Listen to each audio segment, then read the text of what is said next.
Yeah. As I got another rhyme, another rhythm for y'all to listen. I'm never quitting on my mission. I'ma roll with what I'm giving. Got some ambition, this new edition, filling positions. Looking at the void in myself and feeling what's missing. Better watch the way you going, better go in the right direction. In the moment you stressing, but you gon' be counting blessings. And I know that for certain. Keep on working, open curtains, haters swerving, cause they ain't ready for your final version. Whoa. I'm never gonna give up, fall down, I just gotta get up, yeah. You're listening to the Tom Ficklin Show on WNHH-LP 103.5 FM, your home for community radio. Dr. DaShawn Robinson is with us, and I met DaShawn last, I guess two Saturdays ago now, not last Saturday, yes, but Saturday before, and really shout out to Virginia Spell and Lisa Kelman for holding an event at Bethel AME Church about the Elm City Summit and the state of the Elm City. I was really intrigued about the title and was really anxious to be there, and was blessed to be there and had a chance to meet you. DaShawn, let's kick it off. What I was I know what your slave name is, you know, but you have a few symbols and letters behind your name. So let's dive into those to kind of share with people. And I half joke, but it's kind of a backhand, and I mean, let me say backhand, but forehand compliment on really just achieving and aspiring, and I know you got many miles to go in your life, and you have you're not looking for exits, but you're looking for multiple on-ramp strategies at the moment. But we have DHSC, we have MHA, we have MSC, we have LSSBB. You know, so break that down a little bit, because I think it's helpful for people to know a little bit about your academic journey, and then we'll get into your personal journey and your vocational journey, which is all kind of course, intersecting. Yeah. Thank you very much. And again, it was definitely a pleasure getting a chance to meet you, and I'm very excited to get a chance to talk to you today. The initials behind the name, it was something that I had my sister tell me, you've earned it, you need to use it. I've had other people say, when you earn certain accomplishments, you have to use them so people understand. Mm-hmm. And the MSC behind my name is when I received the Master's in Information Systems. Mm-hmm. The MHA, I received a Master's in Healthcare Administration. Mm. And then the DHSC is I received my doctorate in Health Sciences. The LSBB is something that I just received a few months ago. I got my black belt in Lean Six Sigma. Oh man. Oh man. So and you're only 13. So I mean that's quite an accomplishment. I'm not going to ask you your age, because then you might do the goose and the gander and ask me what my age is, and well, I don't know. I shouldn't put it that way. I'm kind of proud of my age. I have to embrace it. Next month, July, I'll be 75. So that's kind of really. Yeah. Wow. Well. So I mean, I guess I was. I don't remember being there 75 years ago. I mean, I had the birth certificate, but my memories were kind of challenged at that point.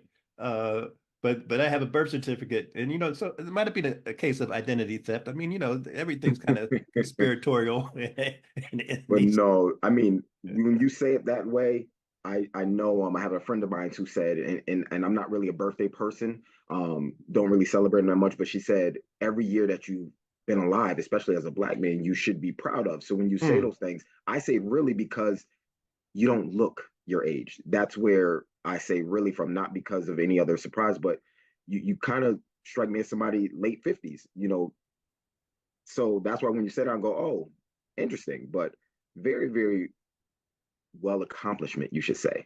Well, I appreciate that, and I do have a positive tale to tell. but these next 45 minutes are about you, Dr. DaShawn Robinson, senior. So And that's the best initials after my name. So the DHSC and all of those things. But the reason why I say that's the best accomplishment is because what is it? 3 or 4 of those letters that come after my name came after the senior. So I'm very, very proud of having a son who's a junior. And every single one of those letters came after he came. And like you said, the door is just starting to open because I'm going to make sure I open so many doors for him and my other younger son. That's why those initials are more important than any other initials I will ever have after my name. Excellent. You know what? And on that note, not to go through your total origin story, but before we get into like epidemiology and business and health administration and healthcare, talk to me about the can you point to a time when, say, when you were in your 3rd grade or 4th grade or 2nd grade or 8th grade in terms of this, or have you, your kind of vocational aspirations and your professional accomplishments? Can you point to a time where was it a teacher? Was it a book? Was it one moment, or was it a series of moments? I'm just always curious about how people get stimulated to, walk on the path that they choose to pursue. Very, very interesting. And there were a few different milestones that got to me where I am now. I would consider myself no different than any other young male who played sports. I was only involved in education to play sports. And I kept average grades just to play sports. And I remember it was in high school. The first person who challenged me was my high school guidance counselor, Mrs. Young. And I still wish to this day I can find her and figure out where she is because I can thank her. She challenged me because when I reached my senior year, she said, you met all the requirements. You can have all these open-ended. You only have to be here for 2 periods, but I challenge you to take more courses. I thought she was crazy. I was like, why? She was like, because I see you as a teacher. And I was like, do you see my report card? That doesn't speak like I can be a teacher. And then what ended up happening was she came to me February of my senior year. So I just say that because it's February. I'm going to graduate in June. And she said, I spoke to your younger sister. And she said she's going to do whatever you do after you graduate. She's going to follow you because you're her idol. I said, okay. She goes, so if you stay home and work and just get a regular job, she's going to do the same thing. But I see her as being more. So I said, okay, what should I do? Go to college. I said, how? It's February. She gave me a couple of college applications. I filled them out, went in, had the interview with one of the schools, which was Central Connecticut State. And I'll never forget, the lady said, well, you have average grades. I see that you're taking all your courses, which shows aspiration, but why do you want to be here? And I told her, because I want my sister to go to school, so I want to show her that she can do it. And she goes, okay, so what would you tell me if I let you in? I said, I guarantee you, if you let me in, I'll graduate. She said, I'll take a chance on you. I graduated. My sister went off to school and followed me, went to the same exact school and spent the same amount of time. So that was the first challenge I had in my life. And I did that. Afterwards, played sports, did what I wanted to do, was football, martial arts. Then it came to a point where I had children. And when I had my child, that was that next spark. So I got my degrees, and then there was a 15-year gap before I went back to school to continue my education because of the fact that I got my first bachelor's, got my master's, went to work, and I've been working in healthcare for 15 years and was fine. Got married, had my son, and that's when certain things came up. And I said, you know what, I'm going to make things better for him, and I want to learn more because I don't understand what's going on. And that sent me back to school.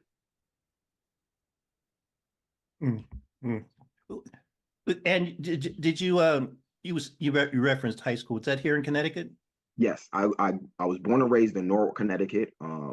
Went to all Norwalk public schools. Graduated from Norwalk High School.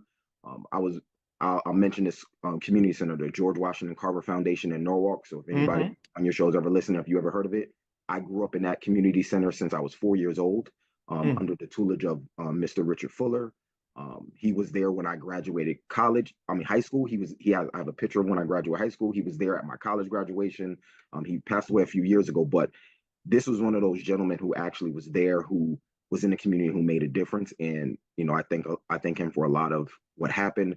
I looked at what he's done, how he mentored and helped other young boys. And then when I had my own children, of course, I'm going to help mine, but I seen the importance of helping others. And that's where you can see, and we'll talk about epidemiology, public health, population health, and how I'm trying to help not just my own, but others as well. So sure. Let's jump into the road that you're paving, and then trying to make it smooth for others, and trying to prevent people from taking exits and taking the wrong turn and getting stopped, and who knows what else happens after you get stopped, in spite of your maybe not driving illegally, but for some people's perception of you driving illegally. But yeah, let's talk about that word epidemiology, and it's us. I mean, basically the translation is us, uses. So Yeah. so break it down a little bit, because it's clearly a passion of yours, and again, by hearing you 2 Saturdays ago, so I was so pleased that you could kind of make yourself available. And so let's talk about behavioral health and epidemiology, and actually the preventative health, which I really like. You mentioned that phrase to me. Oh yeah, and that's where it all happens. And for me, the journey was, I was always in healthcare from the administration side. I did my bachelor's in business administration. I wanted to be on the business side of it because I was thinking about more of building enterprises and being more effective that way. I had the American dream of building something, owning something, making money. I'll be honest, making money. That was what the American dream was, and that's what I thought it was about. And when I went back to school, I decided to do healthcare administration because I was working in healthcare administration and I wanted to be management. And the reason why, and I'll say this because it speaks towards the equity and equality and some of those factors. I've been working in healthcare, but I'm very much a quiet person. You ask me to do something, I'm gonna get the job done before time, best of my abilities. I always got praised for the work I've done, but they never moved me forward like I seen some of my counterparts moving forward when they weren't doing the same quality of work I was doing. So it kind of disturbed me. So I finally worked up the nerve to ask a manager, why am I getting promoted? Why am I becoming a manager? And they said, well, you're quiet. We thought you just prefer to come in, do the work, and just get the work done. Not everybody wants to be a manager. So I said, okay. So instead of speaking about it and talking how I wanted to be a manager, I decided to go back to school and get a degree in healthcare administration to say, well, see, I'm telling you that I want to do it without me telling you. You know, that was the thing. I've seen too many people arguing and fighting back and forth. And what ends up happening is when they do reach that step, some people are just waiting for them to fail so they can say you wasn't supposed to be here anyway. So I went back to learn how to do it. And that's where the journey was. But when you say epidemiology and how did that happen? When I was doing my studies as a healthcare administration, I had my son. I really focused. So I went from being a 2.0, 2.2 type of student, just making it just to play sports. And when I went back to school, I said, you know, I'm going to make this what I needed to be. So I ended up graduating my healthcare administration with a 4.0, top of the class, you know, got into the Honor Society for Healthcare Administration. And that's where it was my focus. And I wanted to show that I can do everything I needed to do. In that process, one of the professors said, you should enter the doctoral program. I see something better for you. I see you changing things. Professor Olmsted, he challenged me. He said, the future is healthcare administration and you belong in the future. So you should actually attack these things. Dr. Mingus, who ended up being my chair, he said, I think you should enter this program. He wrote me recommendations. He got me into the program and I took that seriously. And I graduated my doctoral studies with a 4.0 as well. Top of the class. And that was those areas. But I was looking at healthcare administration side of it and going to do that route. But, you know, sharing personal side, my first son, who I'm more proud of than anything ever, my junior, DaShawn Robinson Jr., when he was born, he came out light. He was talking, he was doing certain things, but then all of a sudden, about 2.5, he started to slow down. And I'm like, well, what's going on? And we went to go bring him in and get tested. And they said, we believe he's autistic. And I'll say for myself, and this may touch some other people, I said, no, he's not. I don't think y'all know what he's talking about. He'll be fine. Everything will be okay. And we didn't do certain things. And I said, he'll be okay. Everything will be fine. My wife, who is an educator, has reached a level of assistant principal. She's worked with kids. She's seen these things. And she was like, no, I think something's there.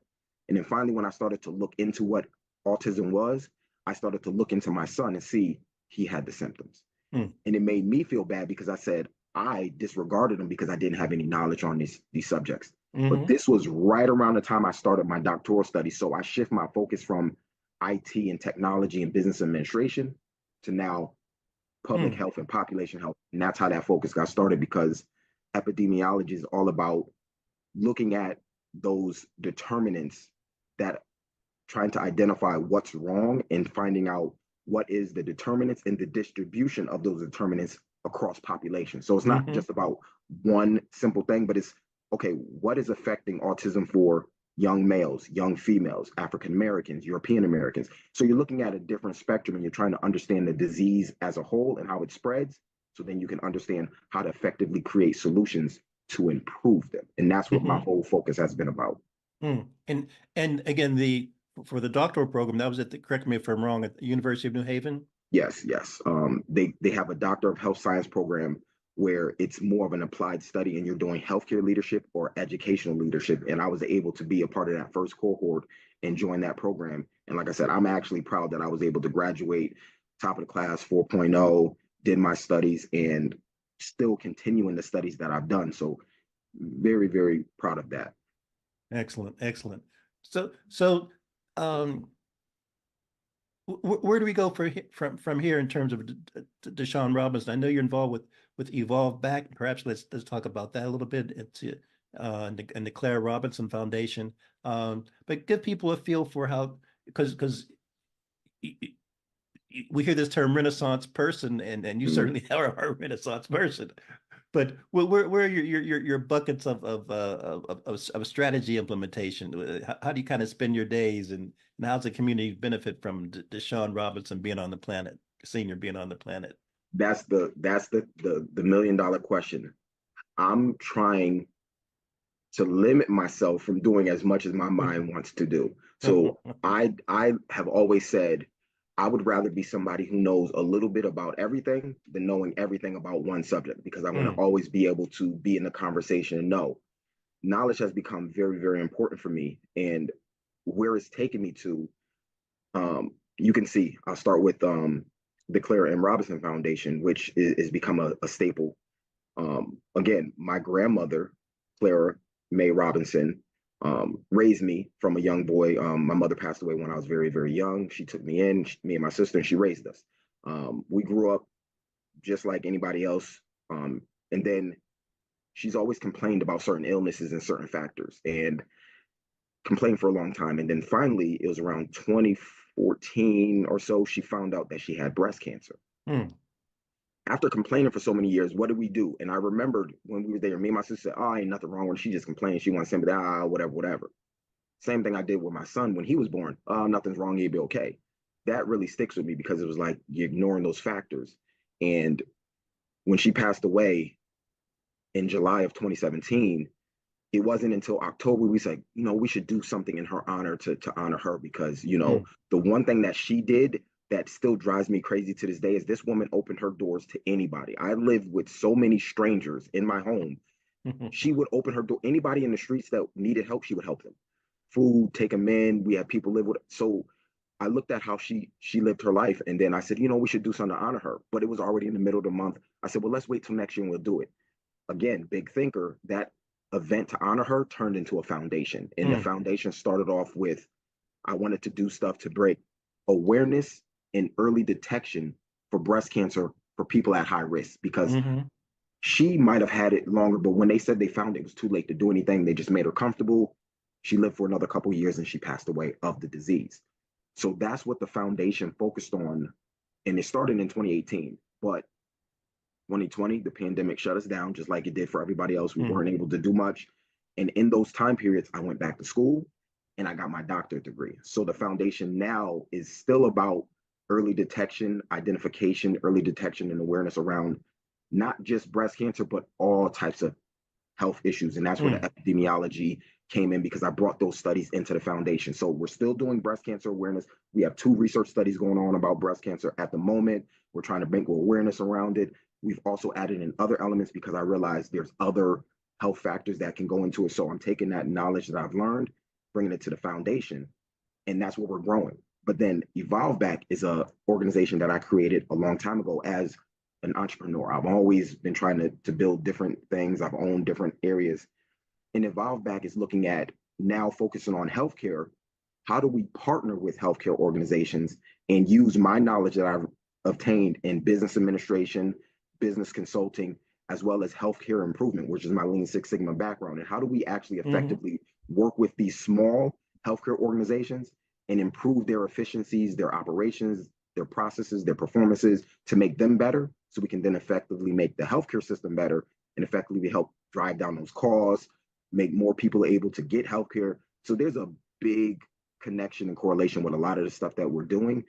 I'm just trying to be a small part of it, but I'm trying to grow. And like you said earlier, the door is just opening. And hopefully one day, what mark I leave on this world is that my two sons can pick up after me what I'm doing, and the work that I'm doing can go help everybody long term versus just in the short term.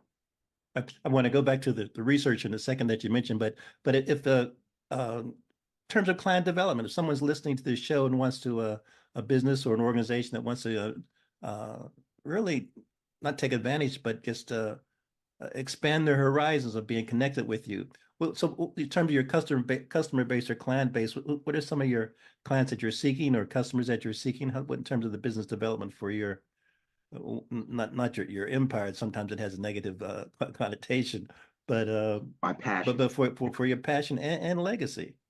Yeah, I know right now, and it's interesting. I just had a conversation because with the foundation, we were able to start an internship program. So we've partnered with the University of New Haven, and we're going to be looking to partner with other schools where we've brought in interns. So right now I have 13 interns out of the University of New Haven working with me. And we just had a meeting right before you and I began this conversation. And we're working on one initiative where we identified an organization.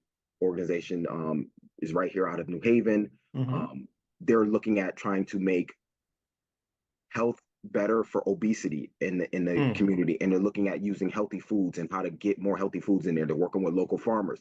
So we're just identified that group, and my team is now working to make communication with them, get an informational session, see exactly what they're doing, how we can bridge the gap. And we don't want to duplicate the efforts that they're doing.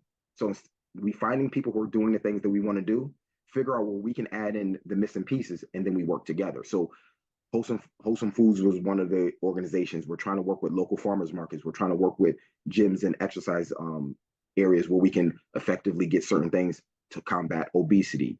We're looking at different illnesses, and I say obesity just because of the fact that I said it earlier, but we're working with a lot of different organizations. Our primary goal is to work with anybody who's focused on health and health care. That is our primary focus for the foundation and the Evolve Back organization. Business-wise, I do like to help other small entrepreneurs because you never know the next unicorn, where that would come from. And I'm always there to help any entrepreneur who's starting out either with an idea or small business, just helping understanding what is it like to do business administration, getting business intelligent, making more moves, making things more productive for them. But my primary focus is working on health and healthcare, first starting off in Connecticut, and then hopefully we can go nationally, globally, whatever we can do. Excellent. And if folks are listening and want to kind of connect with you or brainstorm or kind of lend their services and vice versa, and or utilize your expertise, what's the best way for them to contact you? Best way for me, and I'll say this too, I'm not a proponent of social media, so I don't have any other social media except for LinkedIn now. And I only got LinkedIn after I finished my studies because exactly what you just said, my professor said, if somebody wants to connect with you and collaborate, how are they going to get in touch with you? So right now, the only means outside of phone call or email is LinkedIn. And again, I met you in the church. We met in person, but we've connected over LinkedIn. And my LinkedIn is my first name, DaShawn, last name Robinson. And again, those 50 million symbols after my name, that's my LinkedIn account. But that's the best way to get in touch with me. If we don't, I've actually got in touch with a few people. They've reached out to me on LinkedIn. I'm mentoring and helping people that are actually about to start their doctoral studies. I'm coaching a couple people in their doctoral studies. I'm working with some people trying to get them internships and mentorships in medicine. So I'm trying to do a lot, and LinkedIn has bridged the gap a lot for me in connecting with people in the community. Excellent. Are you willing to share? We want to. Alexander Graham Bell has had an impact on American history. Do you want to share your cell number perhaps, or your business number? Oh, of course. Business number is 203-684-1250. And that's my direct line. It comes directly to me. It's one of the numbers that I keep with me most of the time. So that's the business number. Pretty much answer that anytime throughout the day.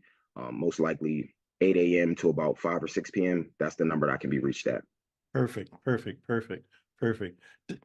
Dr. DaShawn Robinson Sr. is with us. Let's kind of take the deep dive in terms of this preventative health situation as well as the status of black males in particular, and you reference even your family connections and your generational issues, certainly in terms of breast cancer and autism. That whole people are using the term spectrum, and I'm amused. Yeah. I shouldn't say I'm amused, but that seems to me that it indicates that we're still understanding the spectrum enlarges. So rather than saying we don't know all the different indicators, we'll use this word spectrum. Yep. But yeah, preventive health and young men's, and what have you observed, and where are we going in this regard? I like how you said that too, and with spectrum, that's where I love to put myself at, in the unknown. Somebody has said before, when you look at bookshelves and you try to understand about health, the shelves that have the limited amount of books and knowledge is because there's a limited amount. That's what the subject is. But when you look at mental health, there's 500 million books out there because nobody really knows what it is. When you talk about that spectrum, when you look at autism, for instance, what I've learned about autism is there's two different categories, main categories. And for a person to be diagnosed as autistic, they need to meet 6 out of the 9 markers in both categories. If you don't meet 6, you're not considered autistic, but you're still on a spectrum somewhere. So when you look at those spectrum, like my wife had this conversation with me before, I'm shy, or I don't really speak. When I'm around people, sometimes I get a little awkward. I can be considered autistic because I will be on that spectrum too. But, when you say spectrum, anybody can be on there. They look back at past history and say Albert Einstein could have been autistic because of who he was. So it does make you think about it, but that brings you into the discussion of preventative health care. Healthcare right now in the United States is about 17% of the GDP, global domestic product. We spend about $25 billion in our products and service. Very, very, very expensive. And out of healthcare, there's over $4 billion spent in healthcare. That's products and services, both public and private. But we do not rank anywhere in the top in healthcare performance. So we spend the most money over all nations, but we're ranked somewhere in the middle as in performance. So the one thing I look at is preventative healthcare. I'm somebody who, I personally do not like going to the doctors. I don't like taking medications. I get a headache, I just let my body heal it. I'm a proponent of self-care.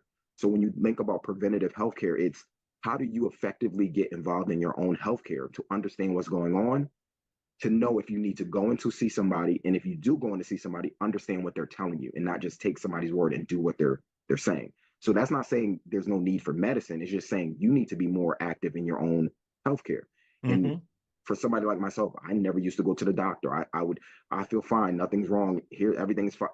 And then when something happens, I go to the doctor. So we're working with something now called digital health. And digital health is about those devices that help you monitor your own healthcare. There's blood pressure medicine devices that you have. There's different ways to monitor your own healthcare, see when certain things are going on. So we're really promoting preventative healthcare because the healthcare system is moving from what was called fee-for-service medicine to value-based care. And what that means is if I get sick or injured and I go to the doctor, whatever they do, whatever fee they perform, they can charge a service for. I come into the hospital, that's a fee. I go into that room, that's a fee. The doctor checks me for this, that's a fee. My sister made a comment. She said, I went to the doctor for a physical. He asked me what's bothering me. I said, my leg hurts. And then when I got the bill, I got a physical charge and a leg review charge, but he never even touched me. But since he talked about it, that's another charge because that's a fee for service. So now they're trying to move to value-based care, which means they want to pay providers to not only treat you, but make sure they take care of the population. And that's where population health and epidemiology comes in. So if you think about it, if a provider is looking at somebody getting sick in the community and they come to the hospital, instead of everybody coming into the hospital, how do you effectively treat this person, but then go out and treat the community so they don't have to come in, but we'll compensate you for that. And that's where I look at preventative medicine, trying to educate people on the small things that they can do to understand their own health. And when they understand their own health, they can understand what's going on. Once they understand what's going on, that's less trips to the healthcare. That's less trips that they have to make to the hospital. That's less money that has to be spent. Then maybe the insurances can start charging less premiums for us because you don't have to pay as much premiums because not that many people's going to the hospital or going to a doctor's office.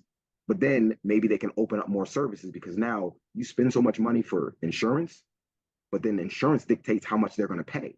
So if I'm paying you, let's say $5,000 a year, but then you're saying that you're only going to spend $1,000 of my money that I pay for you to take care of me, what are you doing with the other 4,000? Oh, that's going to take care of somebody else so it's too much going on that we don't identify and realize. And that's where I think the first step is just identifying your own health, understanding that we live longer now.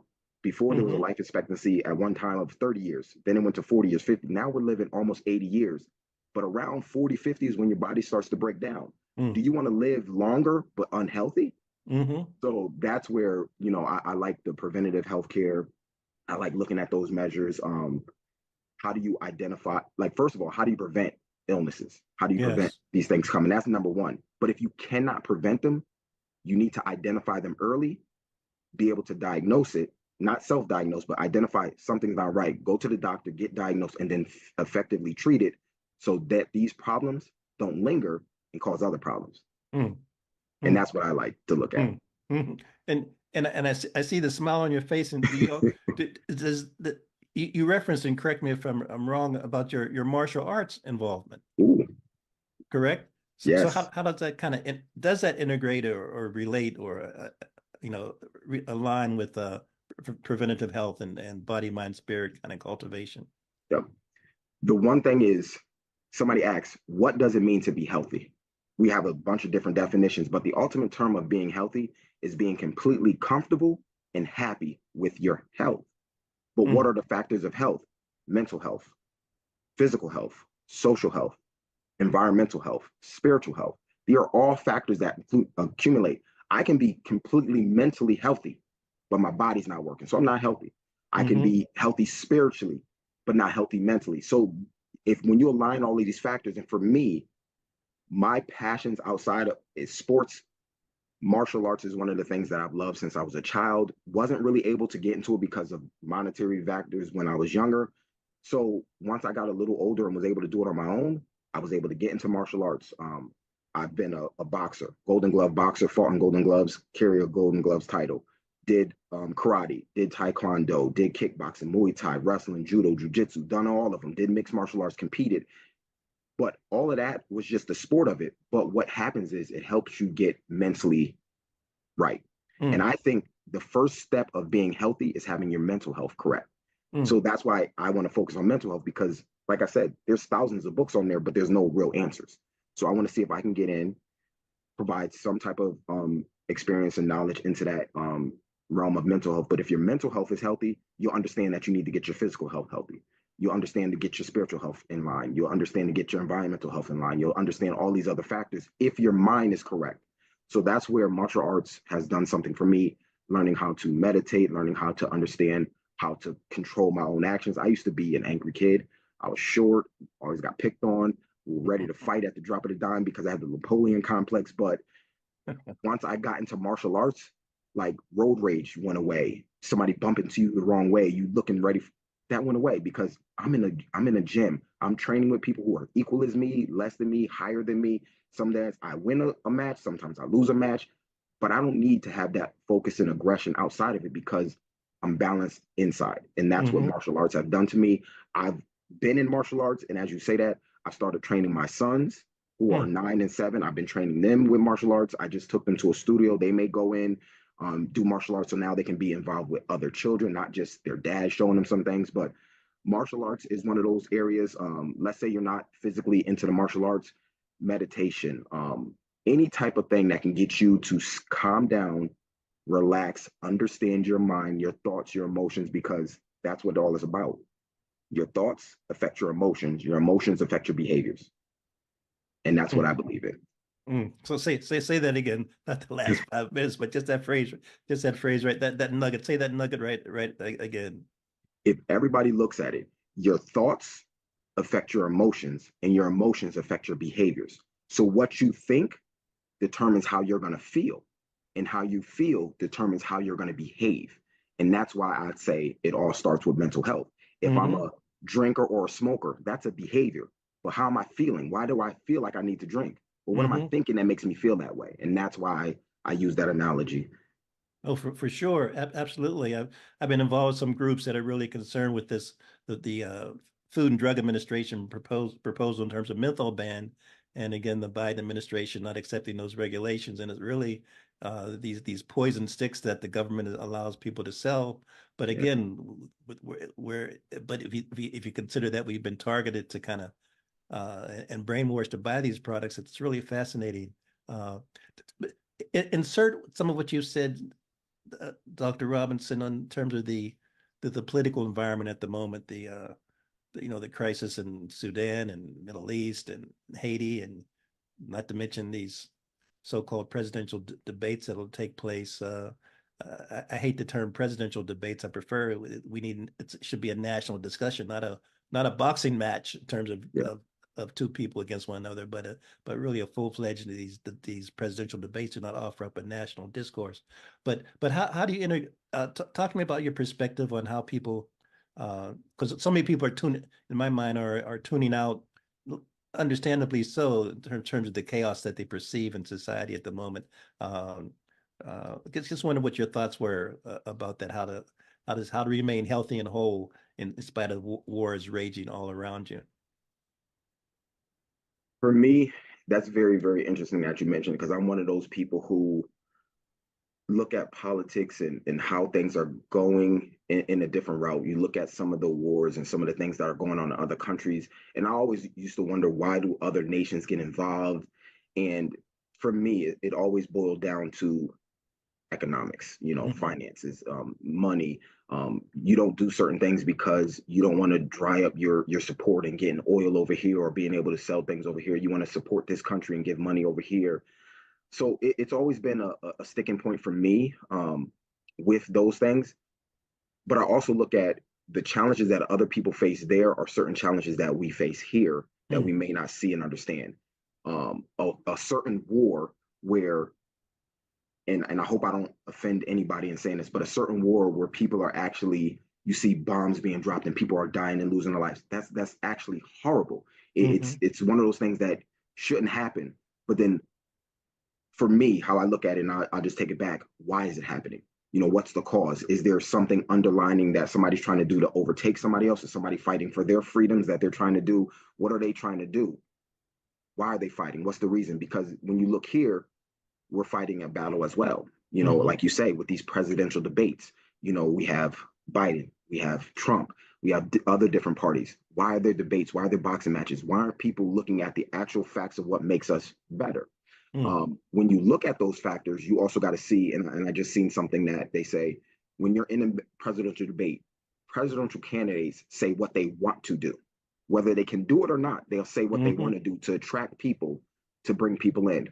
I've heard that, different agendas. You have, the African-American agenda, you have the LGBT agenda, you have, Asian Americans, you have different groups that everybody wants to target because they want them to vote for them. But are they really doing something to help you? So I don't want to minimize anybody's pain, because there's families that live here that have families that live over there, but the battles that are going on over there, people are dying. You can see it on TV. It's horrible. What can we actually do to effectively make change as people is make those changes in government. What's going on? How can you effectively change your government? And I'll be the first one to tell you, I don't think that one vote matters at that federal level, but it starts with your local government. Who are you voting for your mayors? Who are you voting for your politicians in your local communities? How can they effectively bring that up to your state levels? How can they effectively bring that up? So it starts at the local level, making sure you get in there. So voting is very, very important. Paying attention to these issues that are going in the war are very important. But how does that affect your health? Yes. Seeing all of these things that's going on, very, very hard. And I'll say this to you because I had the conversation with my wife the other day. She told me something and she said, I wanted you to be there and understand certain things. For me, I look at cancer. I look at certain things because my grandmother had cancer. Her mother had cancer. Her brother had cancer. My grandmother had 3 children. Her oldest son died of cancer. My mother died very young, so we don't know if she had, but that's very, very scary. I got married. I have 2 boys. Come to find out now, my wife's grandmother has cancer. One of her aunts had, is that so genetic that I'm not? So it worries me, and it makes me think about different things. But then my wife tells me, I don't want to talk about that. I can't do those things. I don't want, so I don't talk about those things in the house. I don't talk about the work that I'm doing because I don't want to affect her mental health. Mm-hmm. So what is watching all this stuff online doing for us? Affecting our mental health. Yes.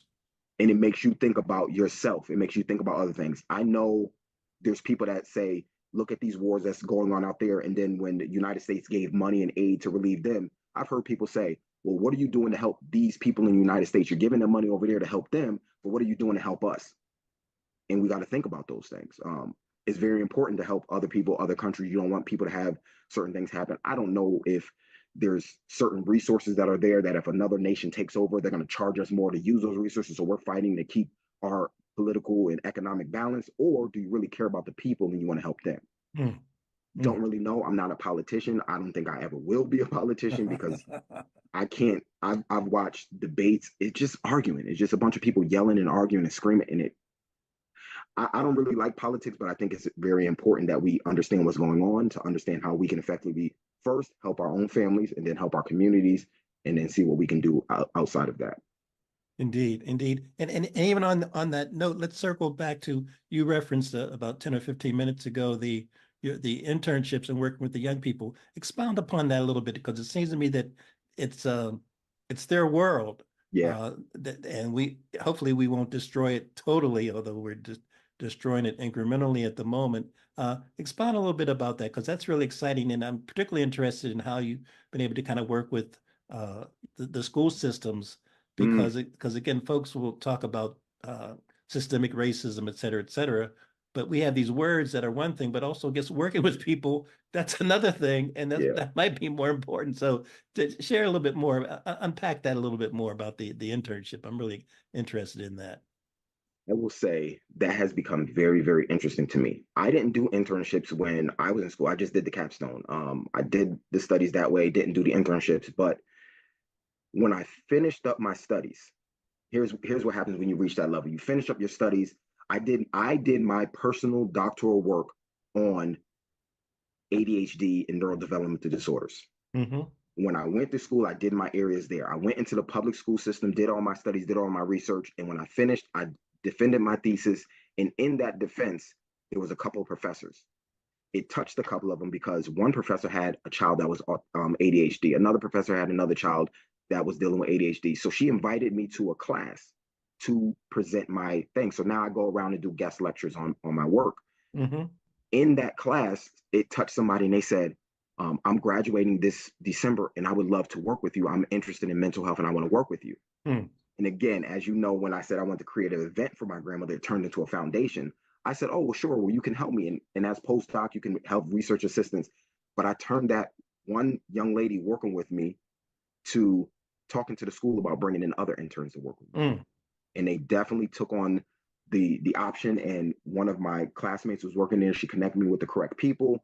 And I said, this is what I want to do. And I started off my first internship with 8 interns. And the goal was around, I did my study on ADHD in the public school system. Mm-hmm. And I wanted to see how my actual thesis was titled Attention Deficit Hyperactivity Disorder, Evaluating the Diagnostic Process for Children and Adolescents in the Connecticut public school system. Because at the time I had schools telling me, I think your child is ADHD. And I said, I think you're not correct. I didn't say that, but I'm gonna say that on the show, not correct. And during the time I spent going through the process, I watched what they were doing and I was studying what was going on. And I realized the school system was not doing what they were supposed to be doing. And I challenged them at a point in time and said, you should have been doing this, this, this, and this. They got surprised that I knew the knowledge and they went ahead and redid it and came back and said, oh no, your child is not. So when I felt like that, I said, okay, how do we bring this in? And I got other interns and I said, I understand the diagnostic process. I understand how to identify it. But what's the distribution? Now that's the epidemiology side. How is it distributed throughout the state? And my first cohort of interns worked with me to look at all of the schools in Connecticut, every public school in Connecticut, every single child that was in there, how many diagnoses of neurodevelopmental disorders, and we went through that process, and we start to figure out who needs the most help. So that was that first part, and that bridged me going into my internship with the next set of interns. And right now I have 15 interns working with me. Some are working in finance, looking at health finance, what is going on in the finance market, how do you attract finance as a healthcare industry, operations, we're looking at healthcare management. I have a gentleman that is a doctor as well. He was actually at the event that Saturday sitting behind you. He was there to understand what's going on in New Haven. How can he build more programs to effectively help them if there aren't programs that are already available? And then from there, we started bringing in more issues. I got 8 more interns that are working on research. So these 8 interns are working on 8 other research projects for us at this certain time. The one thing I will say, and when we did the internship program, I will tell you now, the first cohort of interns I had, every single one of them was from India. I didn't have any other ethnic group that applied and went for the internships. They were all Indians that were born and raised in India, came to the States to do their education. They want to stay here.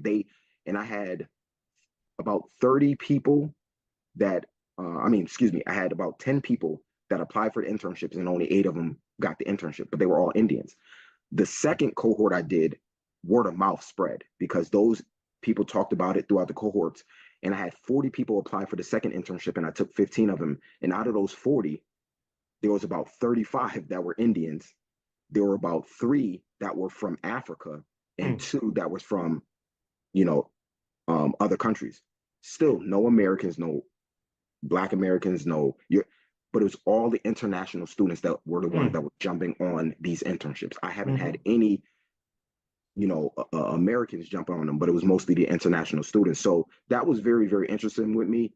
It did open up something for me because it had me quickly learn how to work with other ethnic groups. I didn't understand from what I would like. There's certain things I can say to another African American, another Black American, that you can't say over there. The language is different. How you talk is different. When I mentioned the time zones when we first started, there was one of the interns where her father lives in India.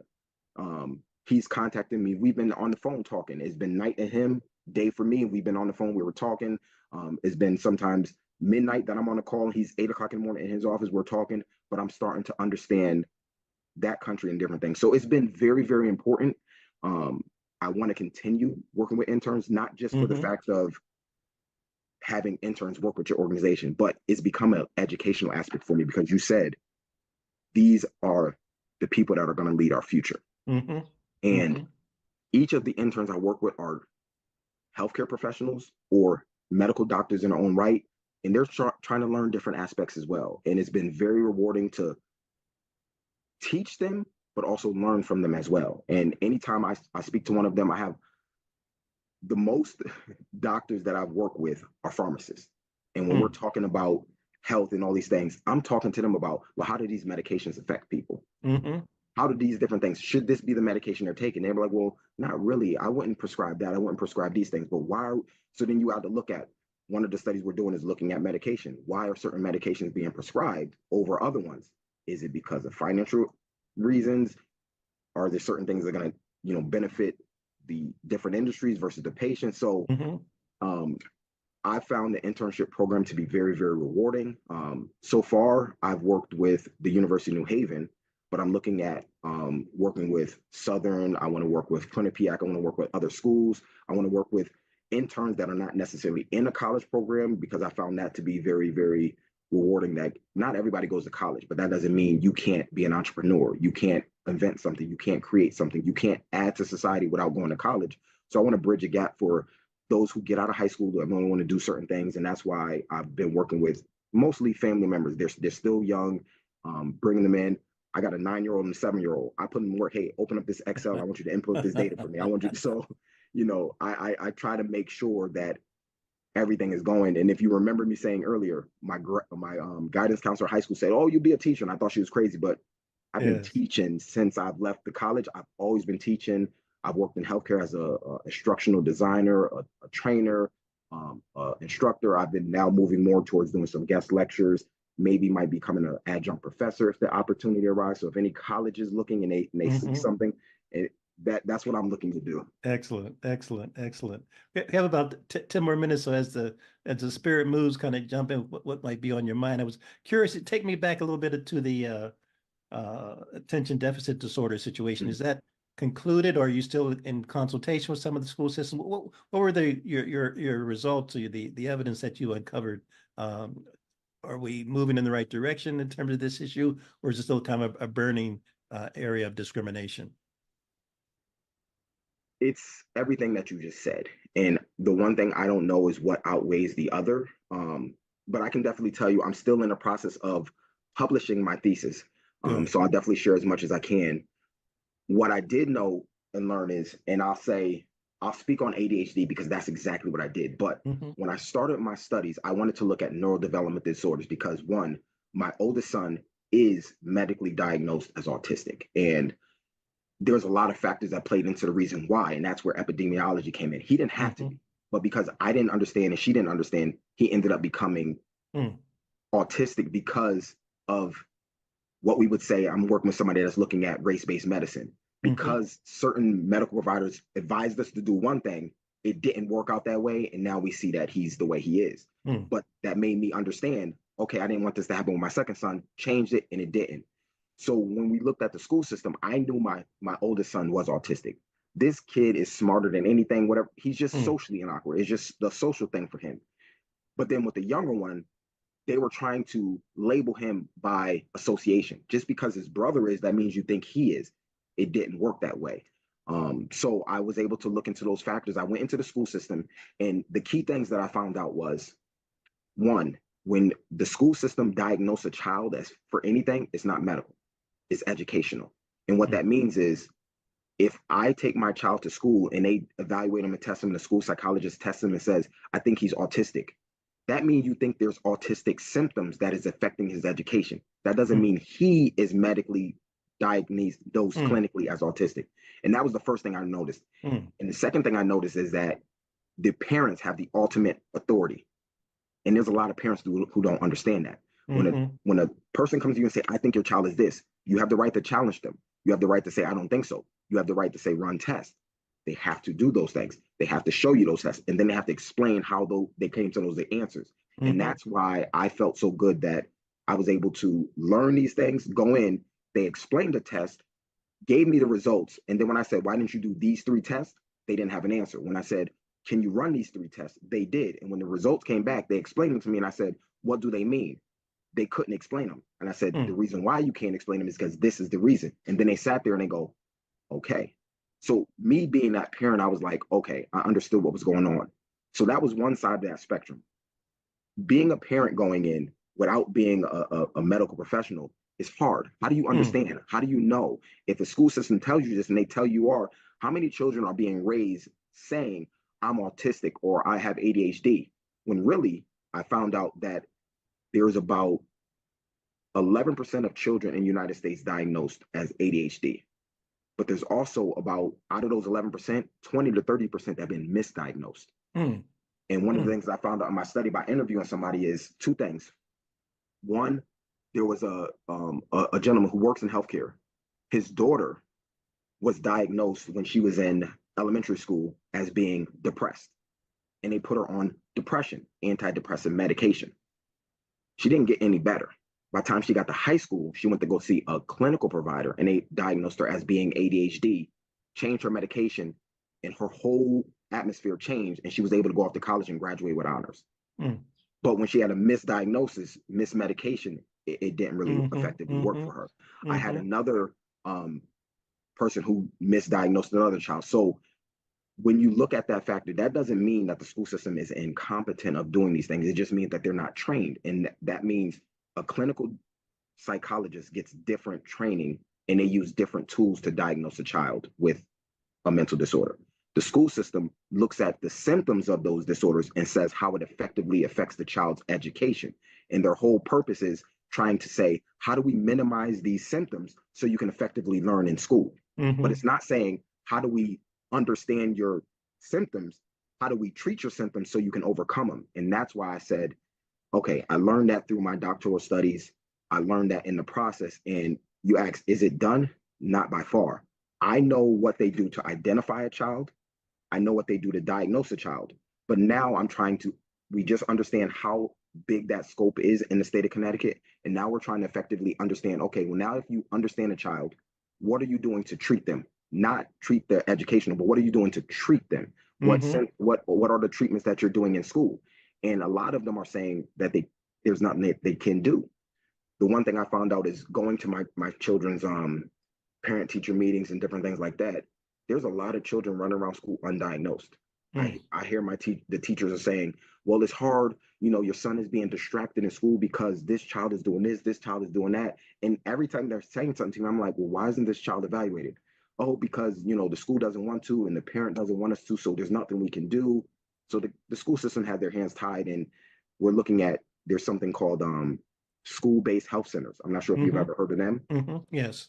We're trying to look and see how we can effectively use those to go into the school system to alleviate some of the burden of school psychologists and school health professionals, where they can actually go in and help the children with the clinical side of it, not just the educational side. So the work for the school system has just begun. We just entered the market, and we're trying to effectively see how we can go in, bridge those gaps. And again, it started with me trying to help my own children, but being in there, looking at all these other children in there, seeing what they're dealing with, seeing that a child that has a disability affects them, but it also affects the whole class, because they're not able to learn. If they have outbursts and disturbances, it affects the other class members. So that's where it starts. And like you said, the children are our future. So how do we effectively help them? Excellent. Well, I mean, this is, let's affirm, if you're willing, that this show will not just be a one-off, but you can come back and kind of fill us in as things unfold. Sir, as long as you invite me, I'll always be here. This has been a pleasure. I didn't even think that I was going to be able to be talking as much and open as much as possible, but I love the conversation. I like what you're doing. I love how you approach people, and you're definitely welcoming. And I'm very honored to have had a chance to be on your show. Well, it's a pleasure to meet you. And as I say, I want to again the shout out to Lisa and Virginia for having that workshop. The lady that was you're on the same panel with the lady that was into genetics, and I've reached out to her as well, because you referenced genetics earlier. So there's just so much information that I've been doing this show since 2015, but still, it's every day is almost, if it's not every day is not an absolute revelation, but there's new things to learn every day. Always. And that's what's kind of keeping me going. Let me throw a little bit of a curveball at you, but not too much of a curveball for the last 2 or 3 minutes. Smoking. I mean, there's been several Surgeon General reports, and I think the first FDA or whatever Surgeon General report came out maybe in 1968 about these poison sticks. But we're still kind of confronting it. What's your theory about why this poison is still so legally available? Money. I mean, big tobacco. So cotton was once king, and tobacco, we forget that tobacco was king. Tobacco still is king in some way. Oh, and if you think about it, monetizing certain things, and you look at it, I remember when I was younger, my parents, my uncles, and they smoked. We used to go to the gas station for them, get them a pack of cigarettes. It was $1 and some change.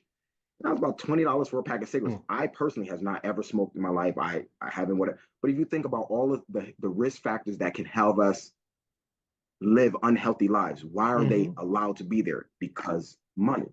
You can tax cigarettes. Weed is now legal. Alcohol is still legal. Certain things that you will wonder why, because it has a monetary value. And I still say to the fact is, I get it. They don't let smoke in certain places, but when I go into a grocery store and I walk out the grocery store and I'm hit with cigarette smoke, it makes me angry every single time. I'm like, why don't they just get rid of it? But if you do, to answer those questions, if you got rid of cigarettes completely, how much money would the government lose? If you can answer that question, you'll know why we still have cigarettes. All right. Dr. DaShawn Robinson, it's been a pleasure. We're just planting the seed, man, planting the seed. And yes, sir. Going to grow up to be a sequoia. So stay tuned. Have a great summer. Perhaps we can kind of reconnect in the fall if the spirit moves you. Maybe bring on some of your interns, however you want to kind of. Oh, please, that would be great. Create it. That would be great to see. Thank you sir. so much, man. I'm tempted to ask you what you're doing this afternoon, but I'll let that for the next time because you're a busy man. So thanks for taking the time. No, thank you very much for the time. I appreciate it. And whenever you call, I'll be there for you, sir. Excellent. Well, I appreciate that, man. Thank you so much.